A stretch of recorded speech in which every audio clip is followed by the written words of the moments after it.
the occasional podcast. Join the ride. Feel the rhythm, let the sounds collide. Join the journey, let the music be your guide. The occasional podcast with Amplifiers.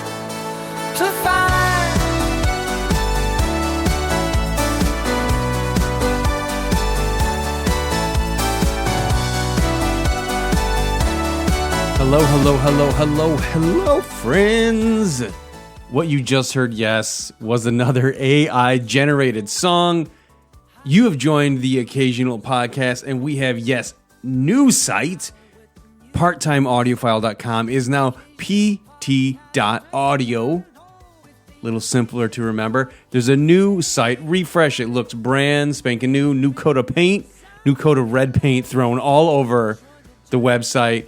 Really cool, new look, dynamics, all this great web stuff.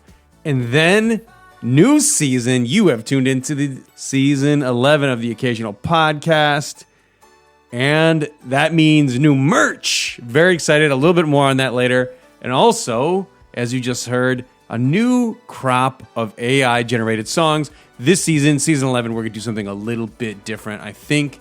I have 11 songs ready for you guys to listen to. I'll drop one at the beginning of every episode, and you guys can let me know which one you like the best so it becomes more of a permanent fixture. If we reach that point, you can let me know if they're all trash. Again, I didn't write these. The AI generates the music, the vocals, the words. So it's really up to the computer gods to kind of descend upon us. This intro song. So I dropped that one on. I have 10 more to go, so give me the feedback on the socials or wherever you want to get a hold of us, and let us know how those are doing. But super excited for this season opener. Super excited, though, for the new merch. As you know, we have created some record weights with our PT audio roundel on top. We have a unique design.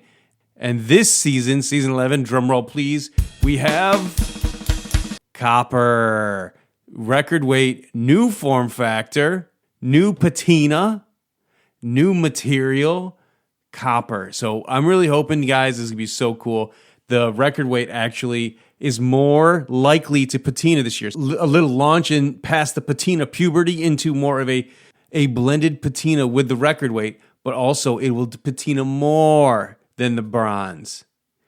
So copper, actually quite an expensive material to make a record weight out of, but it's a really cool new form factor, so not quite as tall, a little bit wider, a little bit shorter, more patina, more awesome. I'm so excited for you guys to see this, so you can check out that record weight on the website, and I'll put a link in the description of the podcast, but if you want to get it from the website, just go to pt.audio and check out the About Us tab at the top and go down to the second drop down. It says record weight there, and that'll take you to the site to check out the new record weight. As an exclusive special for the podcast listeners, I will drop a code in there for 25% off the record weight just for you guys, and that code is The Occasional Podcast 25. That's The Occasional Podcast 25. And that will get you 25% off the new record weight as a thank you for being a dedicated listener to the show. We love you guys. It's been a great run. I can't believe we're in the 11th season already. Now, on to show business, guys. We have Justin Weber of Amps and Sound On. This is a beginning of a series on vintage gear. We wanted to educate and elaborate and consumerate vintage gear, and he is quite the expert on amplifiers, as you might have guessed, but also vintage amplifiers. He creates a lot of amps around that. He's modified plenty. He does all kinds of cool stuff. So the title of this podcast ultimately is Vintage Amplifier Gear. If you see this stuff at a garage sale, buy it, right? So he kind of goes through his favorite amplifiers over the years, how to modify them, how hard they might be to fix up, and what might be a real value if you find it at a garage sale or Goodwill, these kind of things. But more importantly, maybe some that you might want to avoid, But this is the first installment of Amplifiers, and we'll have a couple follow-ups with sources and speakers and such. But he really goes into it, and there's some really great info in here. So very excited to kind of launch the season with this awesome kind of educational take on vintage amplifiers. So as we say, on with the show. Here we go. Season 11, episode 1. Justin Weber, vintage amplifiers. If you see these amps at a garage sale, buy them. Today's episode is brought to you by Focal Name America, a North American distributor. With the collaboration of two industry icons, Focal, the French brand known for high-end audio for home, car, professional, and marine, and Name Audio, the iconic British hi-fi brand. Other brands distributed include Musical Fidelity, Thorens, Avid Hi-Fi, Absolutement, BDI, and Vico Acoustic. Visit FocalNameAmerica.com for your home audio and custom installation needs. This episode of the Occasional Podcast is brought to you by Fernan Roby, a hi-fi designer, manufacturer, and dealer in Richmond, Virginia, where they have been producing heirloom-quality audio equipment and accessories since 2010. Each Fernan Roby piece is meticulously crafted for you to enjoy your favorite music with friends and family. Follow them at Fernan Roby on all social platforms for a behind-the-scenes look at their process, or visit fernandroby.com to see their craftsmanship for yourself.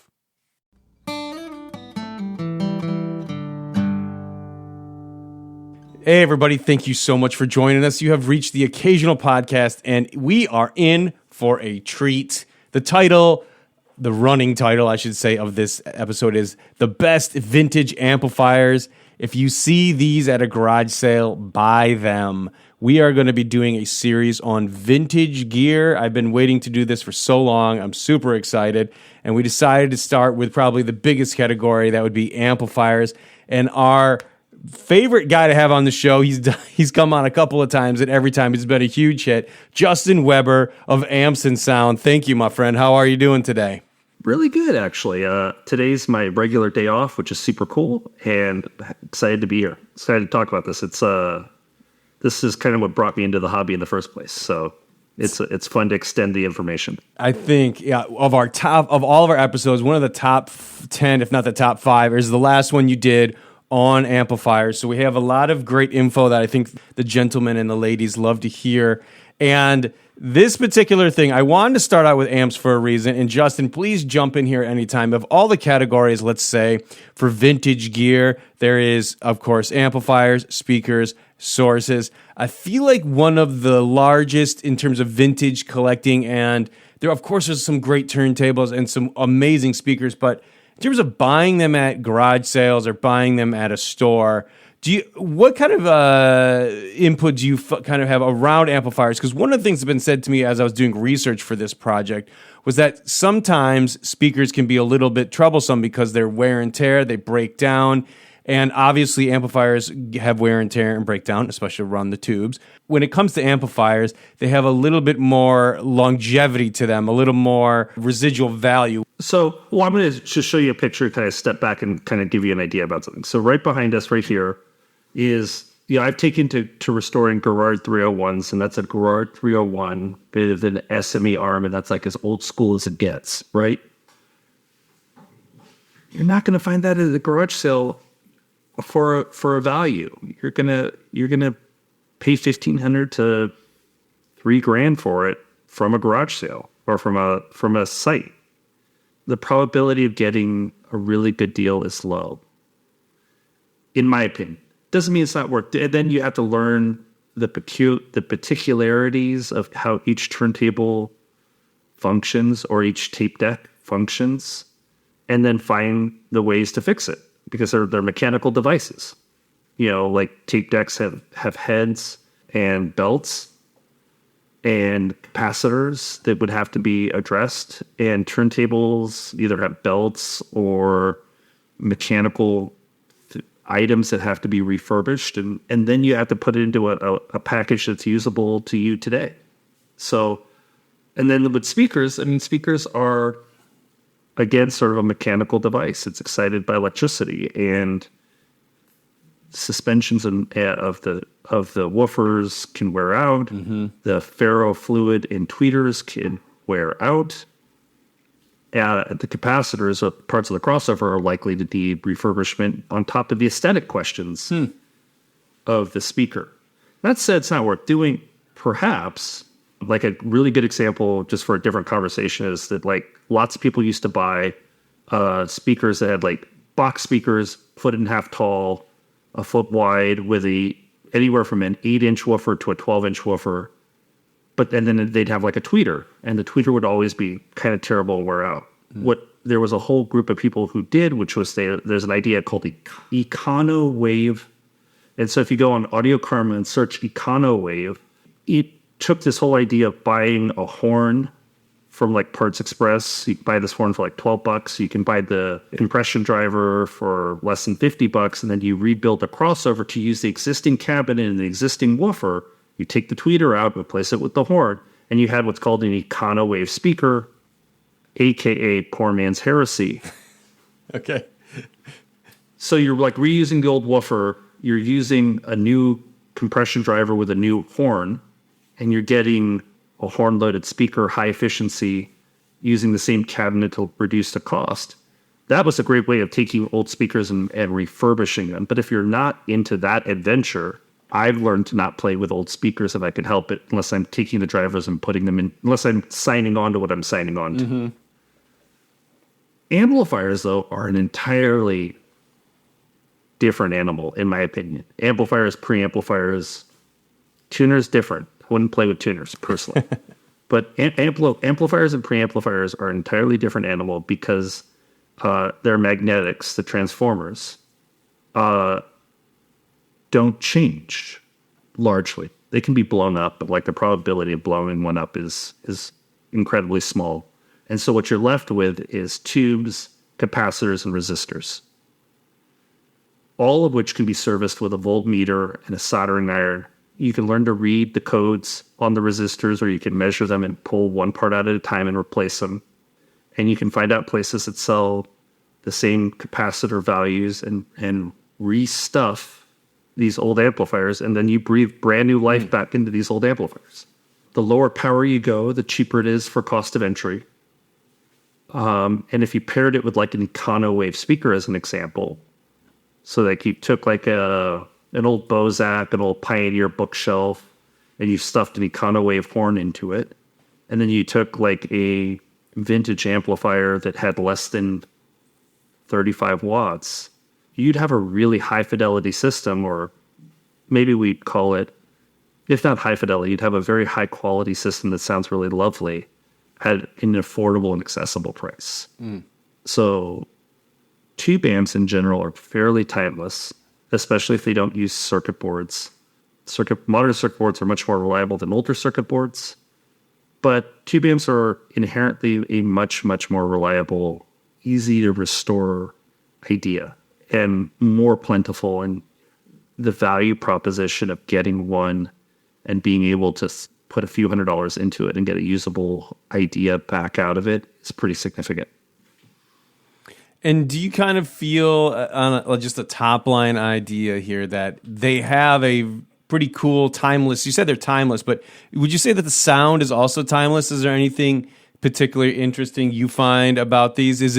Does it go along the lines of like high efficiency? Because we've talked about this in some other podcasts too, that there's a particular sound, or at least at a minimum, a nostalgia for the sound for high efficiency, low power speakers and amps. If we were to say like OTLs have a different sound, transformer coupled designs have a different sound, solid state amps that are, class D would have a different sound.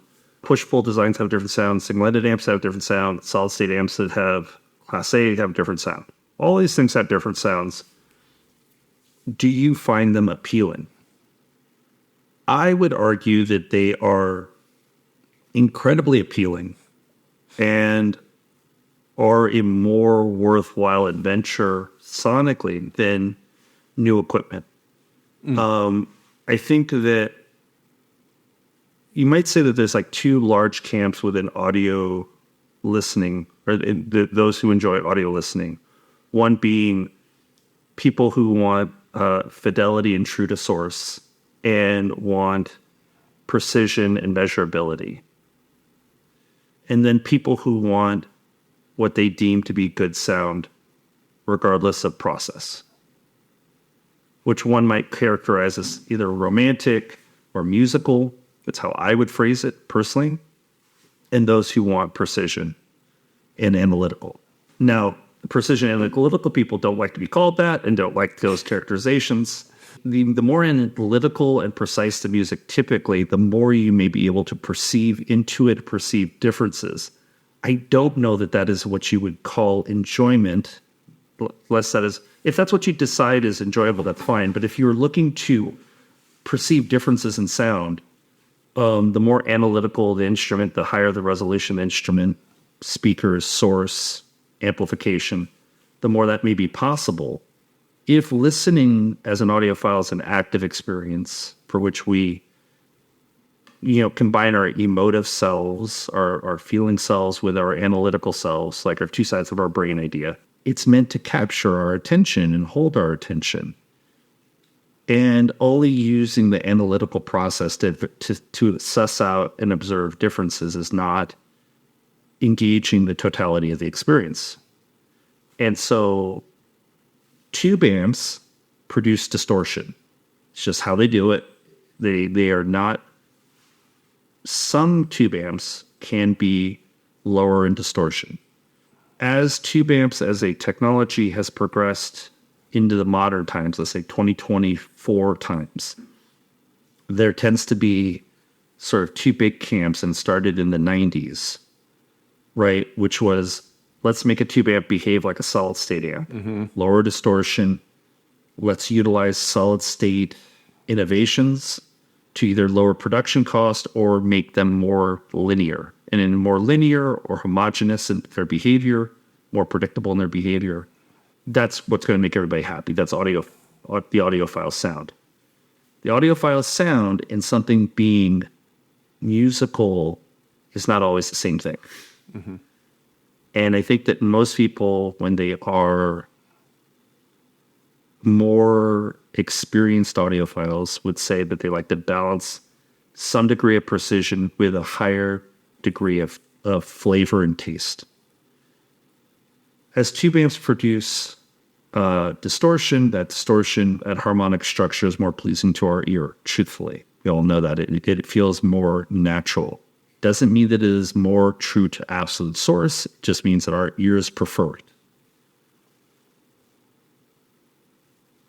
If you look at the used marketplace as an example of where true value would be, solid state amps do not fare particularly well or as well as tube amps in the used market.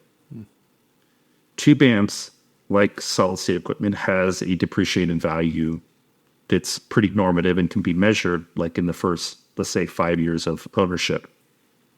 Maybe you have a 50% depreciation or 25% depreciation. But over a 10-year time, you'll see that there is a appreciation in value, and that the tube amps start norming out in value because people recognize that the magnetics and usability and sonics of the amp are valuable and have implicit longevity, where solid state amps, that value, because of their maintenance cost of like refurbishing a solid state amp, is more expensive typically. There's a depreciating value. So 10 years out, 15 years out, there's very few solid state amps that you're like, oh my God, I should still be owning this. Maybe the RCAM that was designed by Nelson Pass, maybe some Pass Labs equipment stuff. But there's, Macintosh stuff because you like the big meters, right? But with maybe some Levinson stuff because you like Levinson. There's really fewer examples of 10 and 15 year or 10 and 20 year solid state amps that have significant residual value, where if you look at like most tube amps, like let's take a Rogue Audio one. They could be 20 years old now. You can get a Rogue Audio Tempest, or I think it's a Tempest they integrated. They're entry-level integrated. Get it new for $3,000 and you can get it used for $1,500. 20 years later, it's still worth half of its new value.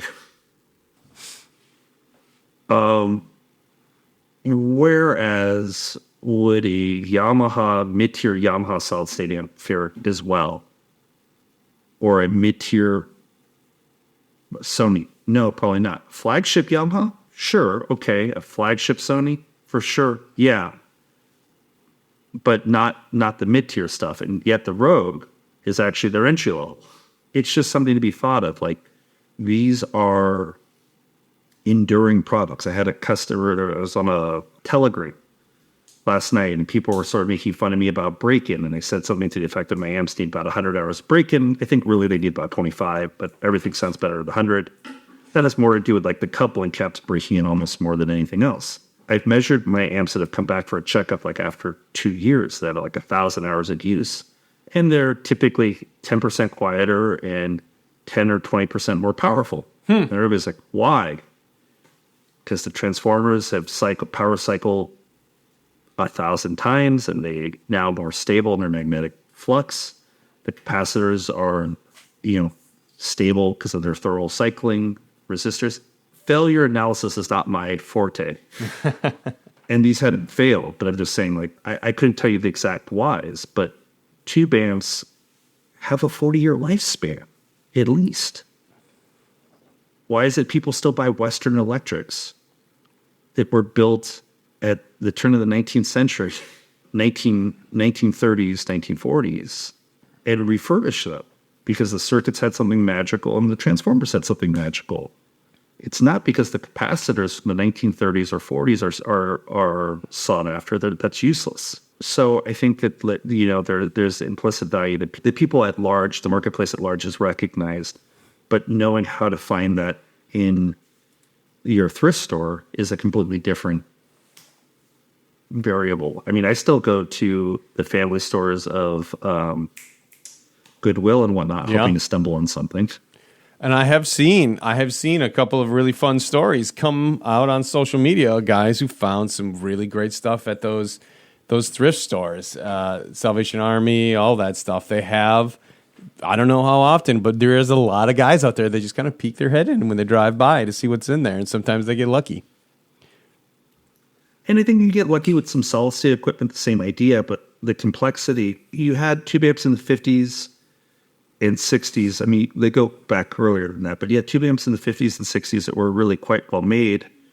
And then the transistors came out in the 60s, and it allowed things to be made either cheaper or more power and more compactly, lighter. You see tube amps in general that continue to be made pretty reliably up until about the 90s. I don't really like tube amps after the 90s because they start using solid-state components, typically, that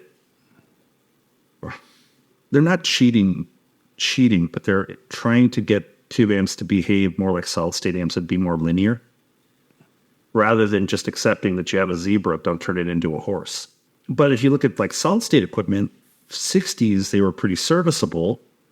And by the time like mid-70s, early 80s, you had Sansui. Sansui stuff is super cool.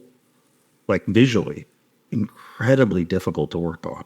Anybody who's ever worked on a Sansui system, it's not like one circuit does one thing.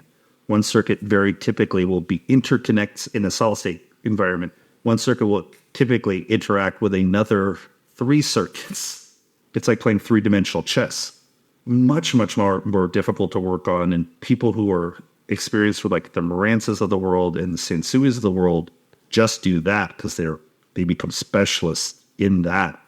Even though they're really pretty, stay the fudge away. Gonna break your heart. So I did want to kind of get into the specifics of some of these vintage amps, and I know that you have a particular favorite that you like, but I wanted to kick off a list that I kind of pulled together from a couple of people. And when I started polling people, hey, what do you think is maybe the most classic vintage amp out there? The first name or the most dominant brand, let's say, that came was a Macintosh 275. So I think most people who are into this hobby know that Macintosh has built a brand that is kind of a thing all its own. It's its own beast. And I feel like maybe a lot of this started around the time, or at least a lot of the volume of it built around the time of the Macintosh 275. They have a look, which is important for a brand, regardless of how it sounds, right? But they have a look, they have a feel, they've built a brand where people see it, and outside the hobby, they know what it is. That is a thing, aside, again, from how the Sonics are. What's your take on the Macintosh 225? And I can talk all day about brand. I know that really well. If you see one at a garage sale, you probably could buy it for the brand and sell it for the brand. But what about the sound? What do you think was kind of made that an interesting find, or stand out at least at its time in place in history? One would argue it started like the Mac MC30s, and then the MC40s, MC60s, MC75s, MC275. And people would then tell you that, hey, what about the industrial Mac 50 and the MI 200? And Mac did a lot of interesting things. So Macintosh's big claim to fame is what they call the unity coupled circuit. Not getting too specific into it, here's one of the basic things to know. Super simple tube circuit, super complicated transformer. The magic of the Macintosh tube amps is the output transformers. They are complicated to wind. They're not serviceable. There's a guy named Foshan in Taiwan that will rewind Mac output transformers. And he makes really exceptionally good transformers in and of himself. They're a bear to undo and redo. I mean, one might argue the same thing about like the potted Marantz transformers. But when you look at a Mac and U tube amp, they're super serviceable for a few reasons. So they build on, in the classic Macintoshes up until like the 80s, they were built on turret boards. So if you think a turret board is going to look like a wafer board that like a guitar amp might have, so it looks like a phenolic board that might be about 8 inches long, 2 inches tall. It has components suspended on it on little pins called turrets. The amps are they seem simpler than they are because the transformer is much more complicated than you look at just a big can. Because Mac amps tend to have these potted transformers that are put in cans. Big black potted transformers put in cans. And their complexity is hidden by the transformer.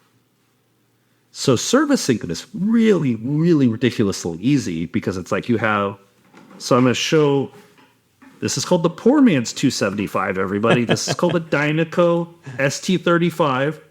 They're more ubiquitous than a 275. This is called the poor man's 275. It's only 17 watts instead of 75, but it will do everything you need it to do. So a Mac 275 would have 1 or 2 or 3 of these can capacitors. You could buy replacements of these. They're like $35 to $50 each, no big deal. And so you'd replace like 3 of these, and then you'd replace a handful of like little components that you might hear, like this capacitor here. And it would be really easy to see how to replace it with a soldering iron. You heat up the solder joint, you remove the part, put the new part in, flow some new solder. YouTube would tell you how to do it. And wham, bam, boom, it would be up and running again. Mac could tell you that their amps are linear. Linear as measured and linear as perceived are two different things. I think that the Mac sound is what most people would describe as the American hi-fi sound in large measure, which is to say a fat or predominant bass region, a slightly fat mid-range, meaning a slight elevation in the mid-range, and a slight roll-off in the high frequencies. People used to love to either put like Mac tube amps with like Klipsch horn walls as an example, with a big 15-inch woofer, super efficient. So like you put a 75-watt tube amp on a 98 dB efficient speaker that can play to 115 decibels, and you have American rock and roll. Like, right. And then if you were a discerning audiophile, you go, no, I want a JBL instead. And JBLs were like better versions of vintage Klipsch speakers with better horns, mid-ranges, and tighter bass. A discerning audiophile might say that Mac 275 and a set of like JBL L300s or L200s or L100s would be a really fantastic speaker pairing. And then that got co-opted in the 90s to say B&Ws, as precise as they are, paired with Mac amps, is a really wonderful balancing act between the two things, because you have the British reserved B&W sound, and then you have the American dense mid-range and fat bass section. And people love that too, because then the B&Ws would give a little bit more treble extension. If you can buy a Macintosh tube amp for what you deem a reasonable price, you should. They are a protected investment. They are like buying a bond. If bought at the right price, you will never lose money on it. And it will not depreciate from its value proposition, because there's a brand value and then there's product value. Mac 275s today, the modern version, is even more precise, even more powerful, but is not what the 275 was 60 years ago. And if you're buying one used, you might argue that up until about the 90s is where you want to, 90s, maybe 2000s is where you want to go, because the transformer being as complicated as it was through that period of time, you could actually change out tubes and would never have to rebias the amp. It biased itself, did a thing called bootstrapping, and it was really versatile. Now, to get more bandwidth and power, they have to be serviced with tube changes. That was going to be my question, because if you guys are familiar with whiskey drinking, there's a certain vintage of Pappy Van Winkle that you want to buy up to. So you're saying the same thing for these Macs, that there was a certain year where we kind of transfer over from the vintage to the modern day. And what year would you say that is again? I didn't know that there was a problem with Pappy to buy different Pappies. That's interesting. By the way, for those who could see the Rorschach on my arm. Yeah, Johnny Walker. Do you have before we go on, do you have a favorite flavor of Johnny Walker? Because they do make a few. Well, the one I guess it's a Pappy thing. So green used to be single batch, single malt. Mm-hmm. And then they fudged it up and made it a blend. Yep. So it used to be like, if you wanted to know the house sound, the house taste, it was green. And that's no longer the case. Because I've been to a couple of their tastings, and their variety is fun. Like the gold, they make all these little one-offs and small runs and stuff. And I have enjoyed them on some scale. I do like the little batches they do. But, mostly even guys like I'm a Blue or something, that they can get a bar. So I would tell you sacrilegiously. So my name's Justin Weber, and so JW. Uh-huh. And it was the first drink my mother gave me to drink, because it was her drink. Yeah. So it has a lot of sentimental value. The way I drink it, people will find sort of sacrilegious, but then I'm going to give you a counterpoint that hopefully will make sense. It's not mixed with Coke, is it? Fuck yes it is. But it's Mexican Coke. I'm sorry, that totally redeems it then. It totally redeems it. Wait, no, because the cane sugar, look, it's a smoky drink. Right? Yeah. And so you add some cane sugar and a little lime. Yeah, okay. That's a thing. Oh, wait. I have come to appreciate bourbons infinitely more sipping whiskeys. I like Irish sipping whiskeys. Yeah. But Johnny Walker and Coke? Don't knock the... No.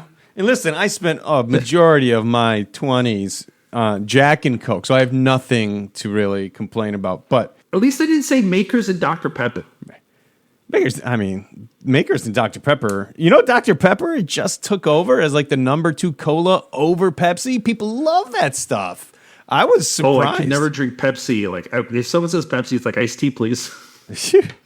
I don't know. My mother, as you're talking about mom, her drink was Dr. Pepper. So I think I have an appreciation for Dr. Pepper and a mix here and there. But yeah, Johnny Walker's good. The Blanton's situation and Pappy Van Winkle, which we were talking about, it's to get back on track a little bit. It's just that they went to a blend over time is the rumor. Now, this is not I'd have to look up the exact date, but most people who drink it say, hey, at some point they ran out of the original barrels, and then they had to play catch up because of the market and so forth. This is a theory. Now, the other people might have hard, concrete truths, And you can probably Google it, but generally speaking, rule of thumb is an older vintage bottle of Pappy 21 or 23, whatever they got, is the classic. And modern Pappy isn't quite the same. Even if you go to those older vintage, those older years, it's That's why all you about the choose year. Middleton. Middleton's.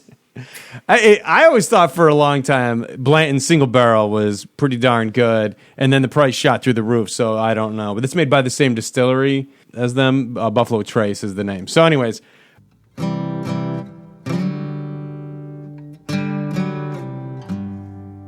Today's episode of the Occasional Podcast is sponsored by Purist Audio Design.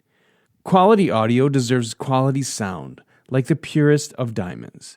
Purist Audio Design, one of the originals and high-end, just launched their Diamond Revision. With improved metallurgy, flexibility, and enhanced shielding to protect your system from RFI, EMI, interference from noisy wireless devices, the Diamond Revision, just like all of Purist cables, is made right here in the US of A. For over 35 years, Purist Audio Design has passionately made high-end, handcrafted audio cables designed specifically for the needs of your system. They list their specs, such as resistance and shield quality, and you can find them at PURISTAUDIODESIGN.com. Purist Audio Design is veteran-owned and available worldwide.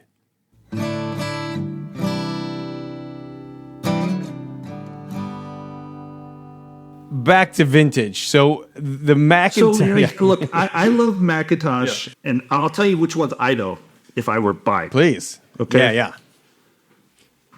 Modern Macintosh amps have bias pots, meaning like how to set the operating point of the amp inside their 275s, and they have microprocessors.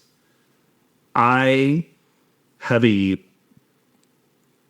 personal hatred for tube amps including microprocessors. I think that is about as oxymoronic as it gets.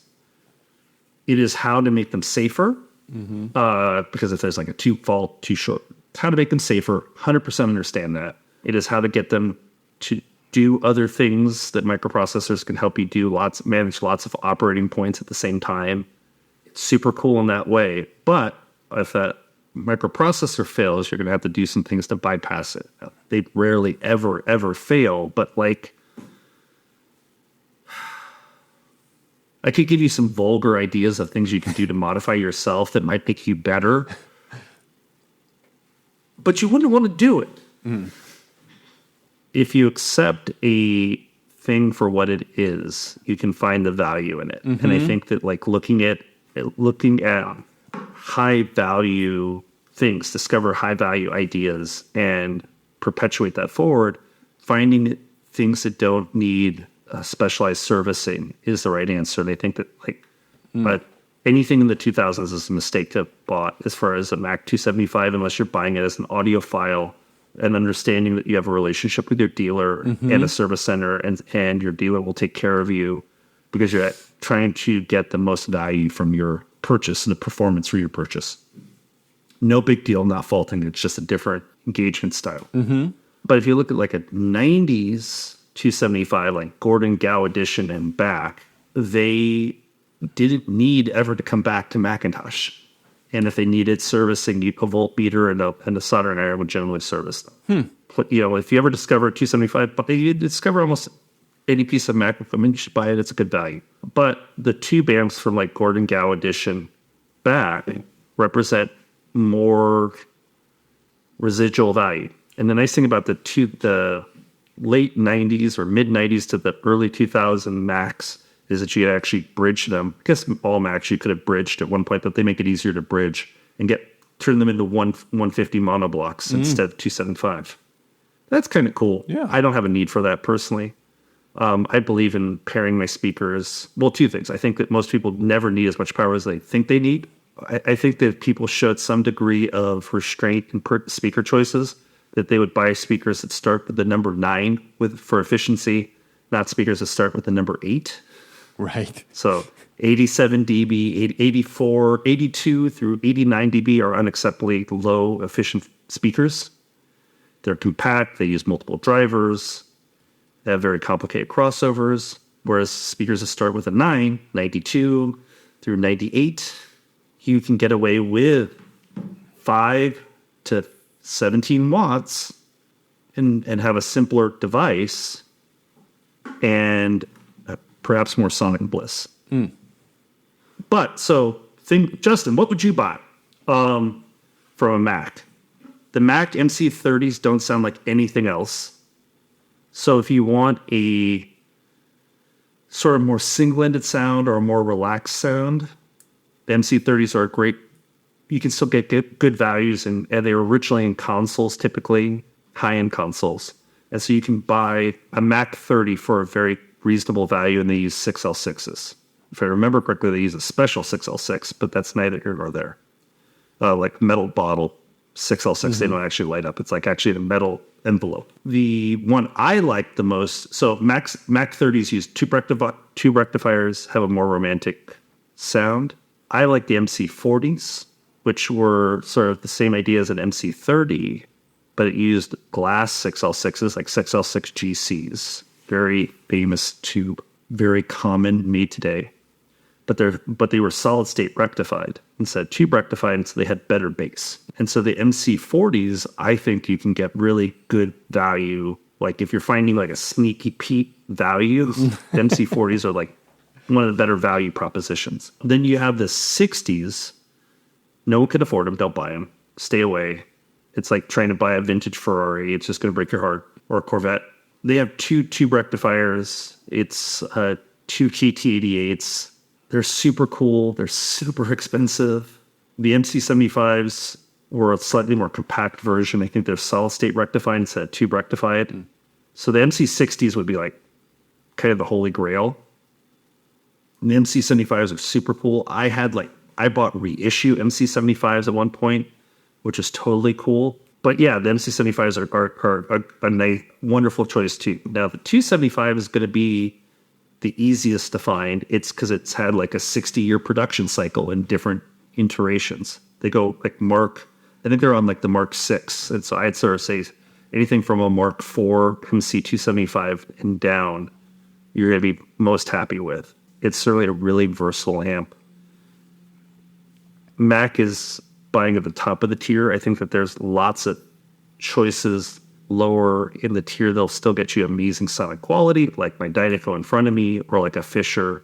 You know, if a Mac 275 might cost you $4,000, between $2,500 and $4,000. I mean, I'd say $4,000 is probably quite reasonable, but like between $2,500 and $4,000.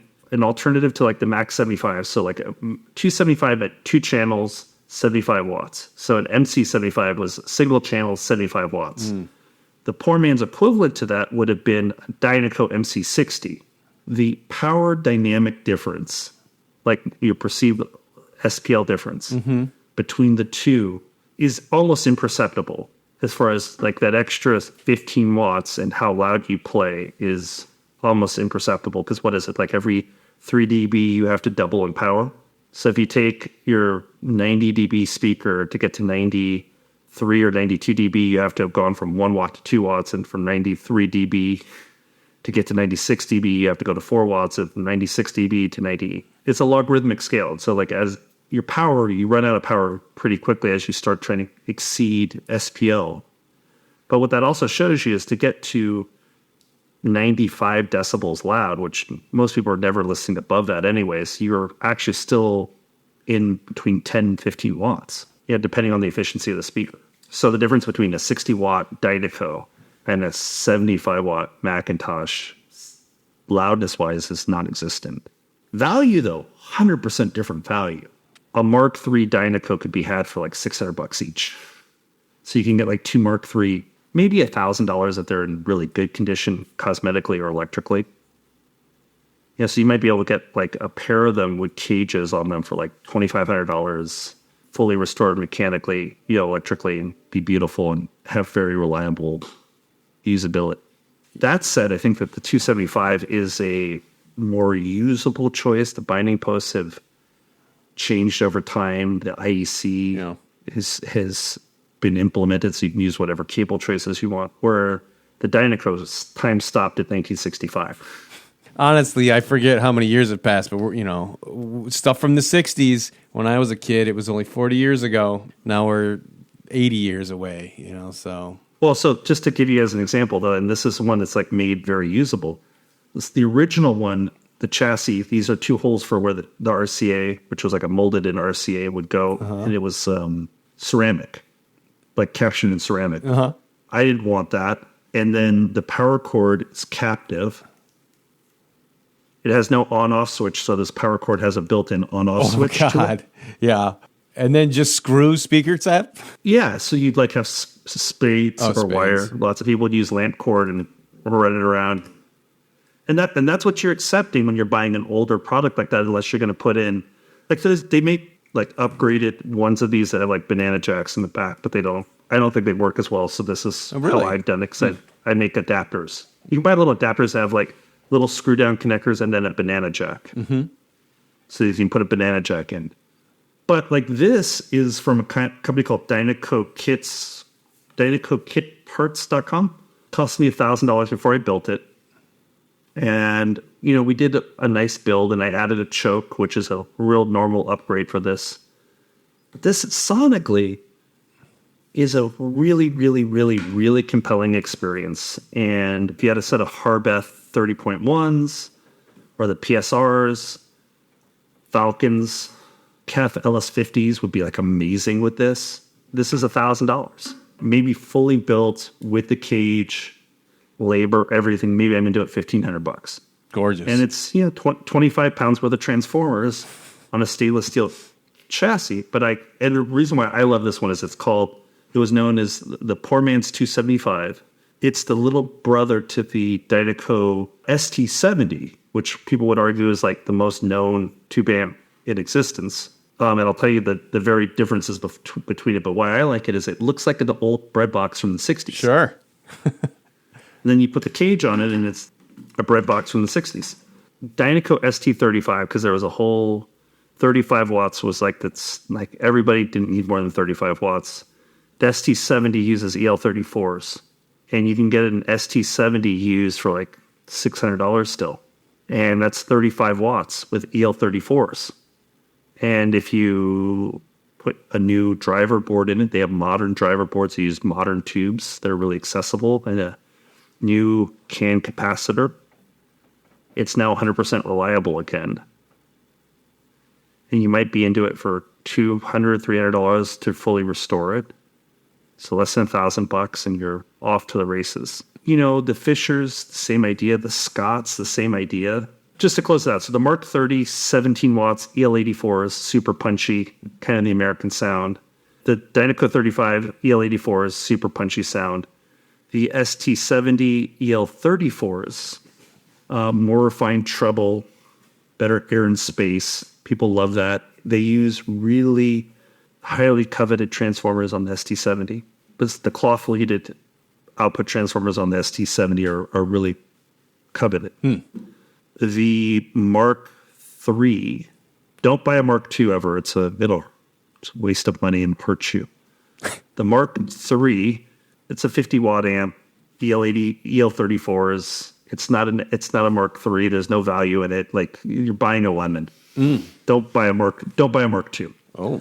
The Mark III, though, is KT88s or 6550s, push-pull, 60 watts on a single chassis, and you can have monoblocks. So it's super cool for that reason. And it's the quintessential American sound. KT88s are a quintessential American sound. And it's like the 275 for half the cost, right? Now, or less of, a third of the cost, which is really a nice idea. The Fisher 290 or the Scott 299 and the Fishers. So the Scott 299 is single-ended, if I remember correctly. Maybe it's push-pull, but the Scotts that are least expensive, like the 340 and the 299, are simpler circuits typically. They're really well made. They're lower power.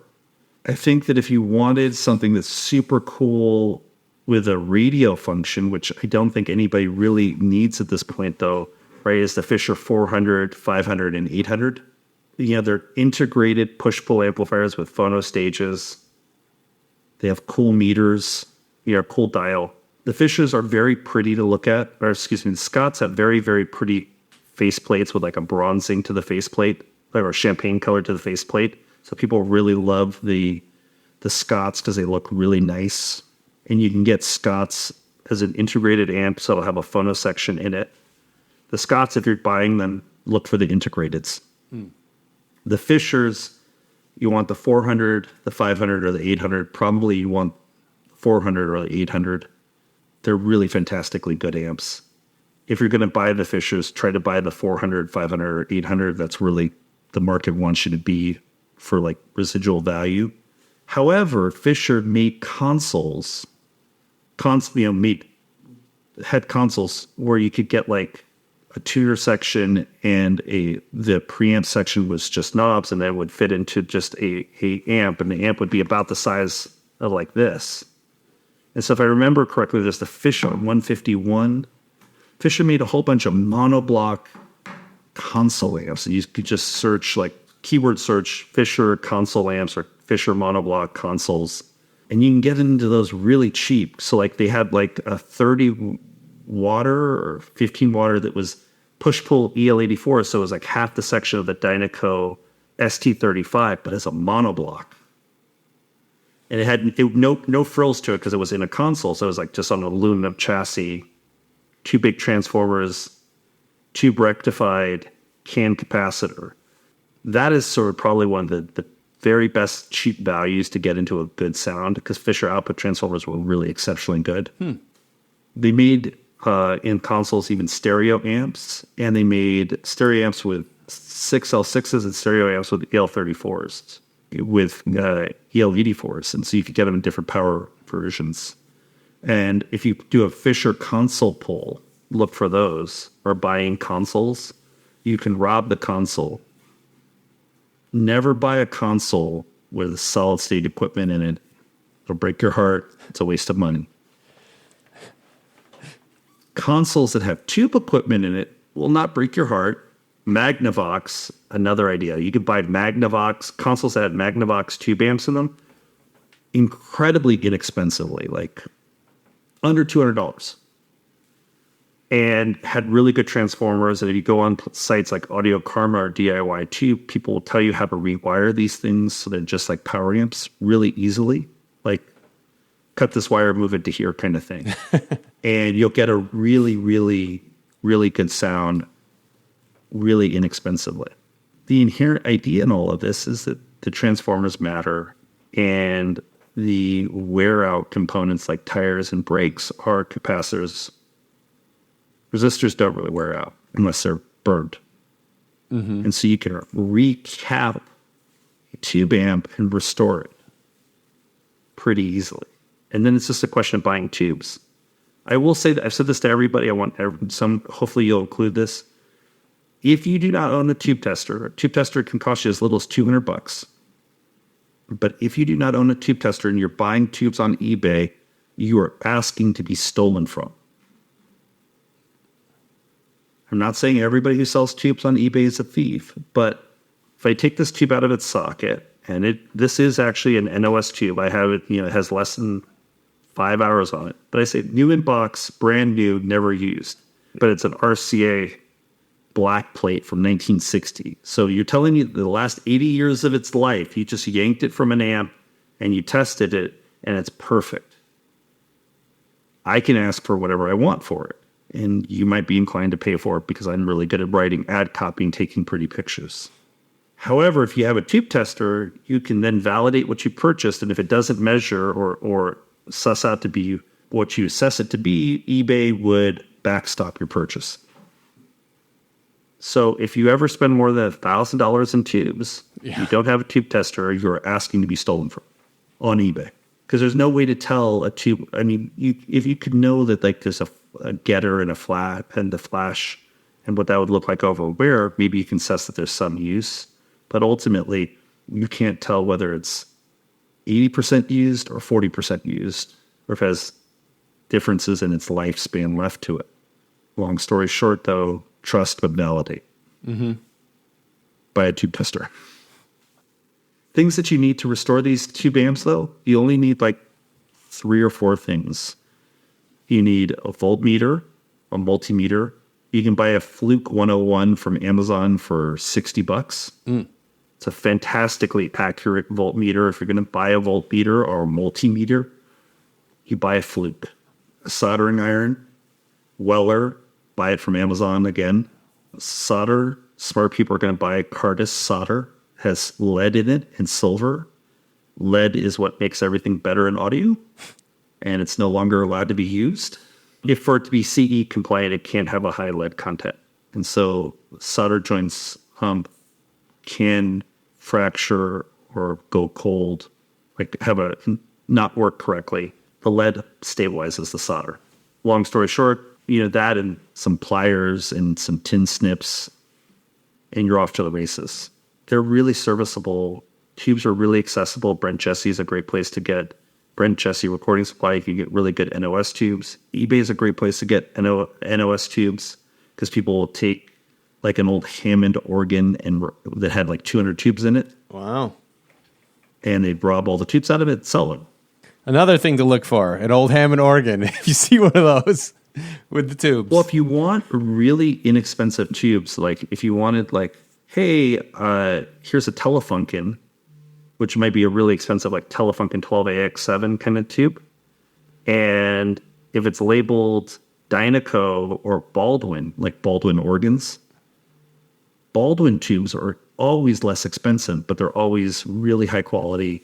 They're going to be really high quality tubes. Green-labeled Baldwin 12AX7s are fantastically good tubes. So if you want like a good search term for Amazon, for eBay, it's like Baldwin 12AX7, Baldwin EL84. Because you'll get a good tube at a less than market price. I love Luxman tube amps as a general value proposition. Even I love their new stuff. Their new stuff's beautiful because it looks like their old stuff.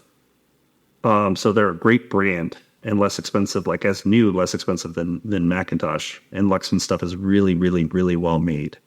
I'm not familiar with restoring them per se. Pioneer old tube amps, the problem with like Luxman and Pioneer from a buying used standpoint, it's hard to know that they're tubed. Because you might confuse it and buy a solid state amp and it's going to be less valuable. Be cognizant of that. Brand that we didn't talk about that's worth noting is Heathkit. Heathkit tube amps are really great tube amps. And they were built as kits by hobbyists. And so you can get Heathkits inexpensively typically. Really, really inexpensively. Another brand's Pilot. Harman Kardon made really good tube amps too. You can get all of those things like you could find it at a thrift store and potentially stumble onto a purchase for under $100. And going on a resource like Audio Karma or DIY Tube, asking, hey, I have this model. Can someone help me turn it into something? You could turn a $100 purchase into a functional tube amp for maybe another $200 in rebuild cost. That's kind of the magic of it all. Mm-hmm. Aside from its sonics. I mean, sonics, I think that if you like a mid-range, dense, more romantic sound, that's why you would do it. Yeah, I've been experiencing a little of that myself lately. I have a 300B in, and I am slowly making my way across the different swath of speakers with it, and it has been a lot of fun, a very eye-opening experience for me. I do see some of the romance. I do see some of the obsession. Because typically I've done... What 300B did you get? I have a Woo WA5 in. And it is... With the 5U4s, the dual chassis? Yes, the dual chassis.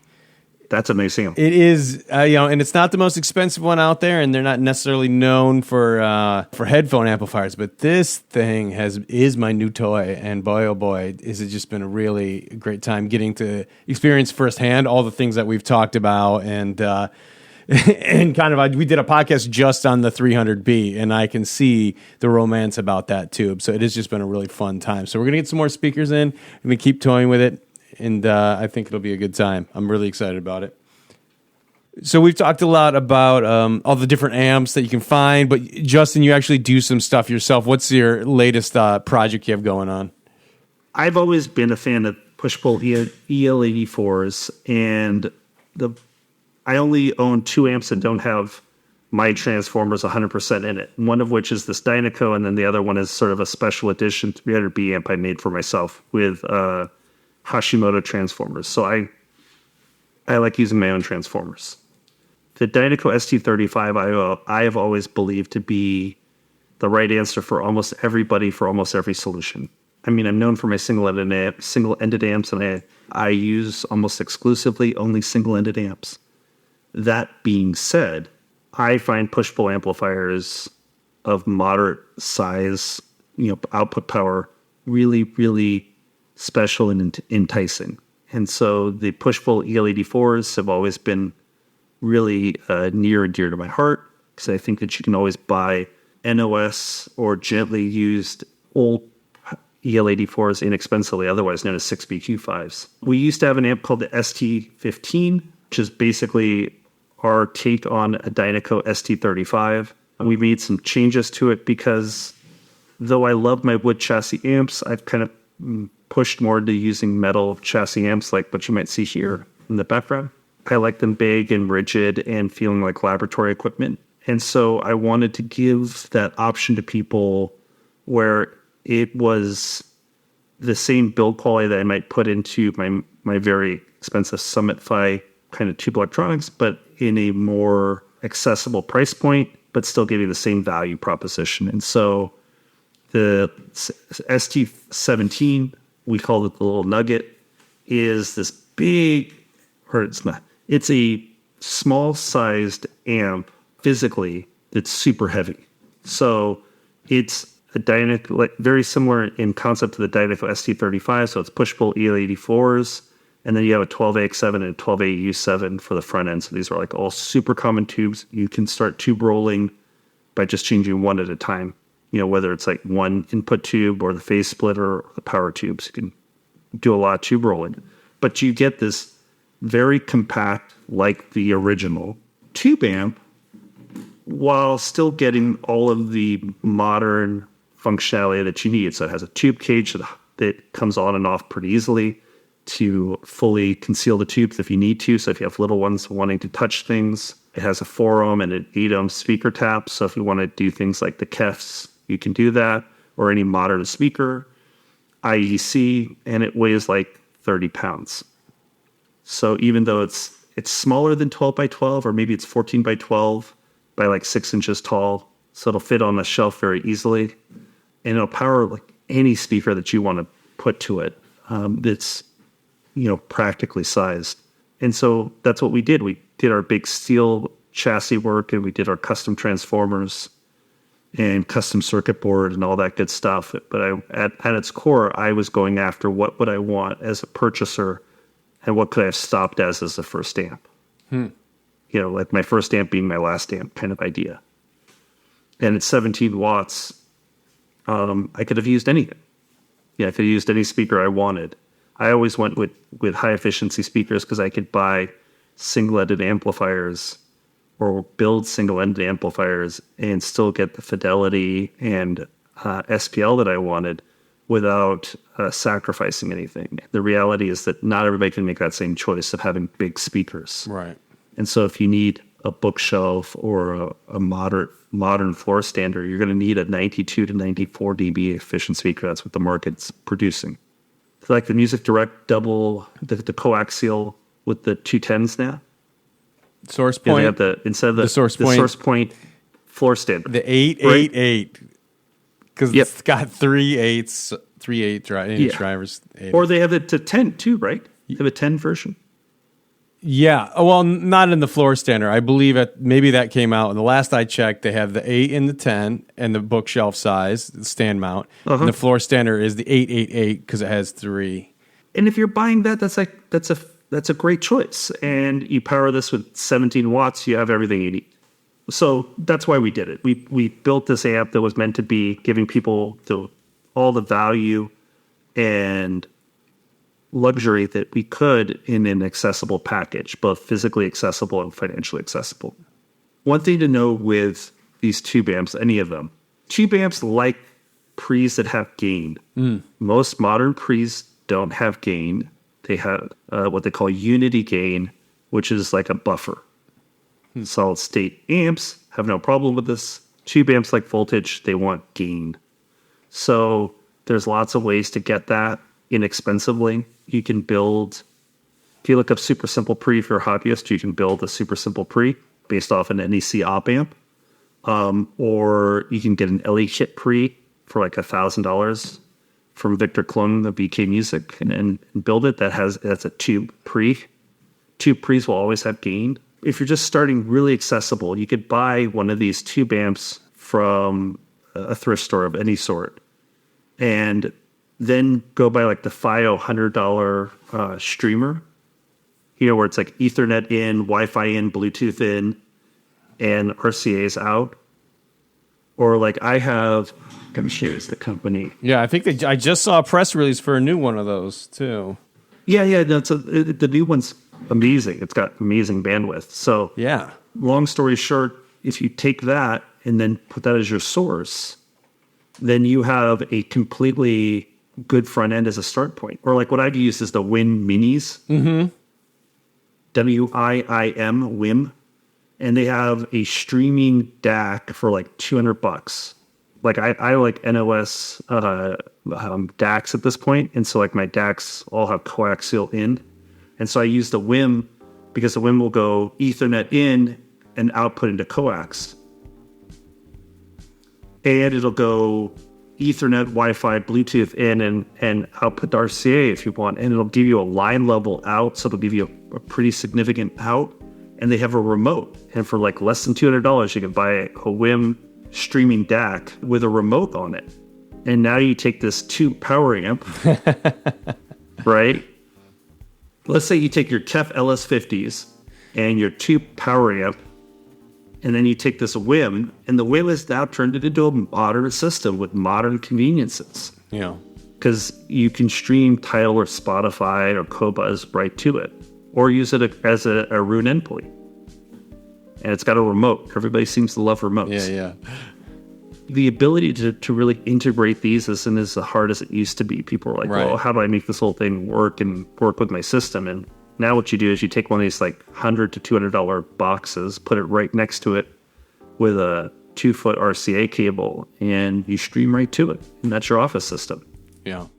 Justin, thank you so much for your time and your massive depth of knowledge, sharing it with us. I appreciate it greatly, my friend, and I wish you the best on all your new endeavors and all your little experiments that you keep running for. So keep up the good work. Thanks so much. I loved sharing.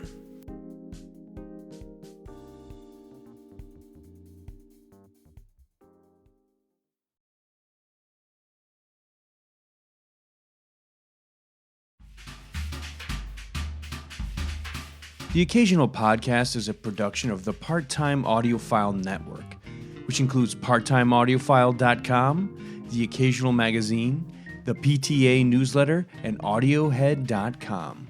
You can stay in touch with us on Twitter, Facebook, Instagram, and YouTube.